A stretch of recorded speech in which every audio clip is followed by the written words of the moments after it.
Hi hello வணக்கம், welcome to Hema Sudhakar kitchen. இன்னைக்கு நம்ம ஆலு பரோட்டா தான் பார்க்க போறோம். இது ஒரு நார்த் இந்தியன் டிஷ். இது பிரேக்ஃபாஸ்ட், லஞ்ச், டின்னர் எல்லாத்துக்கும் ரொம்ப நல்லா இருக்கும். இது வேற ஒண்ணும் இல்ல, சப்பாத்தி மாவுக்குள்ள உருளைக்கிழங்க ஸ்டஃப் பண்ணி சுட்டெடுக்கிறது தான். இதுல முக்கியமான ஒரு விஷயம், நம்ம உள்ள வச்சிருக்க உருளைக்கிழங்கு வெளியில வராம இருக்கணும். நான் இன்னைக்கு இத 2 முறையில செஞ்சு காமிச்சிருக்கேன். வாங்க பார்க்கலாம். நம்ம இதை பண்றதுக்கு ஒரு பவுல்ல 2 கப் கோதுமை மாவு எடுத்துக்கலாம்.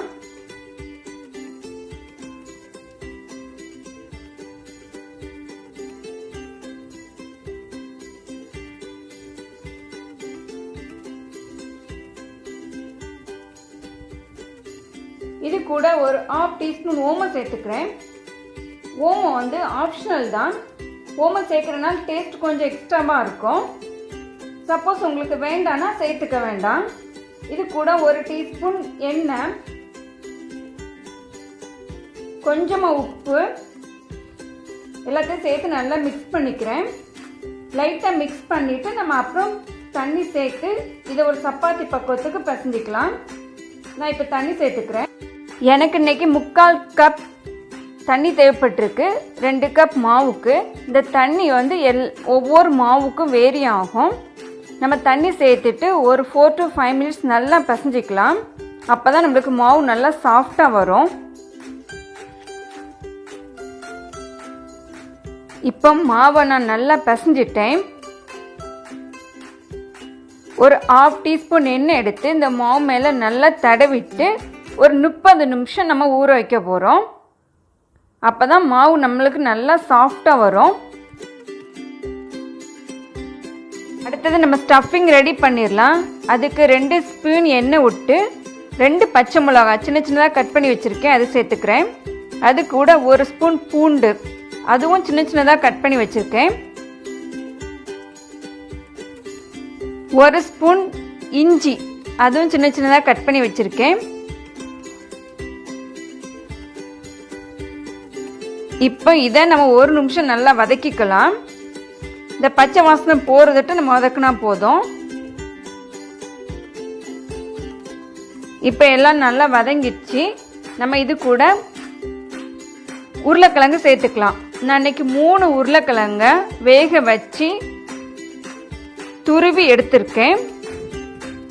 இப்ப இது கூட 1/2 டீஸ்பூன் மஞ்சள் பவுடர், 1/2 டீஸ்பூன் வத்தல் தூள்,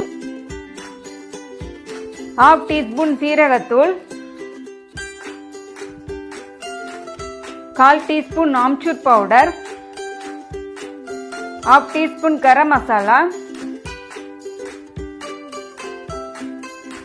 தேவைக்கேற்ப உப்பு,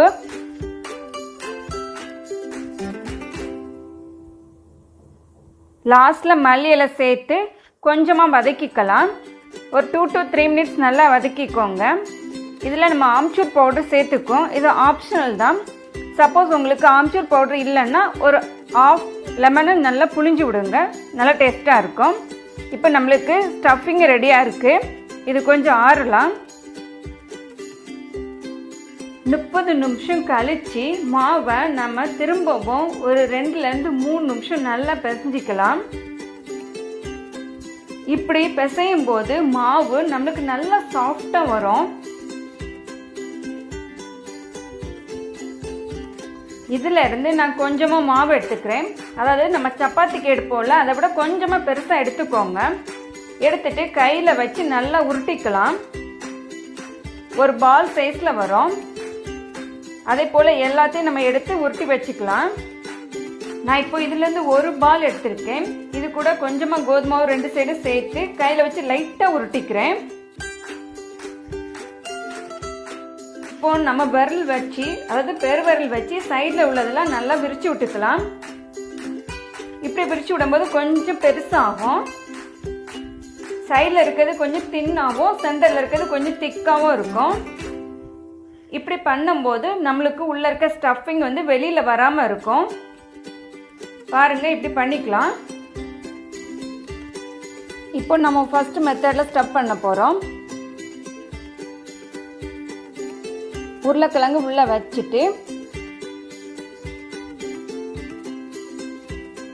வெளியில இருக்க கோதுமை மாவை கொஞ்சம் கொஞ்சமா உள்ள கொண்டு வாங்க. இப்போ எல்லாம் உள்ள கொண்டு வந்ததுக்கு அப்புறம் நம்மளுக்கு மேல கொஞ்சம் எக்ஸ்ட்ராஸ் வெளியில வரும். அந்த எக்ஸ்ட்ராஸ் நம்ம எடுத்துடலாம்.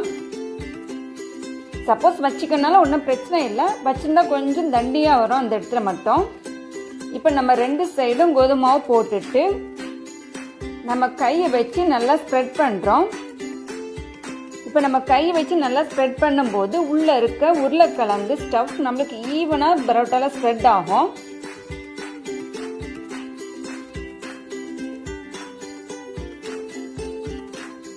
இப்போ ஓரளவுக்கு ஸ்ப்ரெட் ஆனதுக்கு அப்புறம் நம்ம சப்பாத்தி கட்டையை வச்சு உருட்டிடலாம். இது நீங்க ரொம்ப அழுத்தி உருட்டிடாதீங்க, உள்ள இருக்க உருளைக்கிழங்கு வெளியில வந்துடும். கொஞ்சம் மெதுவா உருட்டணும். அதே போல ரொம்ப மெலிசா உருட்டினாலும் உருளைக்கிழங்கு வெளியில வர சான்சஸ் இருக்கு. ஓரளவு தடியா இருந்தா சரியா இருக்கும்.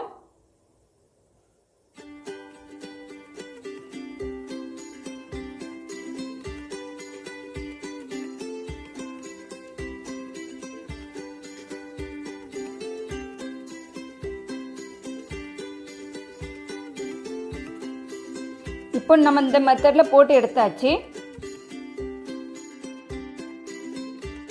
இப்போ 2வது மெத்தட் நம்ம பார்க்க போறோம். இது கொஞ்சம் ஈஸியான மெத்தட். இது சின்னதா ஓரளவுக்கு மாவு எடுத்து நல்லா ரோல் பண்ணிக்கோங்க. நல்லா தின்னா ரோல் பண்ணிக்கணும். இதே போல 2 ரோல் பண்ணிக்கலாம். இப்போ நான் 1ல உருளைக்கிழங்கு ஸ்டஃப்பை வச்சு நல்லா ஸ்ப்ரெட் பண்ண போறேன். உருளைக்கிழங்கு மசாலாவை நடுசுல வச்சு எல்லா இடத்துலையும் நல்லா ஸ்ப்ரெட் பண்ணி விட்டுக்கணும். நல்லா ஸ்ப்ரெட் ஆனதுக்கு அப்புறம் நம்ம இன்னொன்று வச்சிருக்கோம்ல, இன்னொன்று உருட்டி வச்சிருக்கோம்ல, அதை மேலே வச்சு கொஞ்சமா தண்ணி எடுத்து சைட்ல நல்லா பேஸ்ட் பண்ணி விட்டுக்கோங்க. ஃபிங்கர் வச்சு நல்லா பேஸ்ட் பண்ணிக்கோங்க. 2 நல்லா ஒட்டிக்கும்.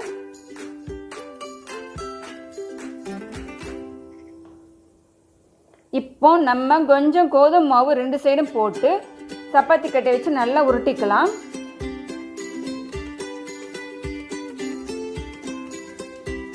இங்கே உருட்டும் போதும் மெதுவா தான் உருட்டணும். மாவு பரோட்டால ஒட்டாம பார்த்துக்கோங்க. இப்போ நம்ம ஒரு சூடான தவால போட்டு எடுத்துடலாம்.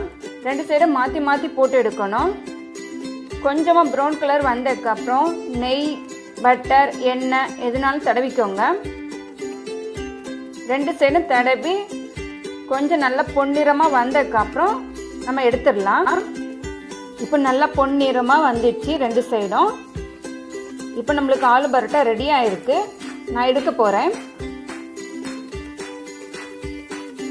சுவையான ஆலு பரோட்டா ரெடி. பாருங்க, பார்க்க எவ்வளவு அழகா இருக்கு. நான் இப்ப பிரிச்சு காமிக்க போறேன்.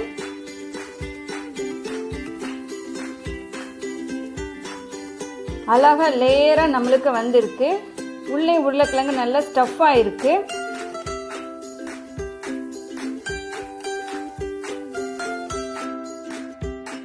கெட்டியான தயிர் கூட கொஞ்சமா கரம் மசாலா, கொஞ்சமா உப்பு சேர்த்து நம்ம ஆலு பரோட்டா கூட வச்சு சாப்பிடும்போது ரொம்ப நல்லா இருக்கும்.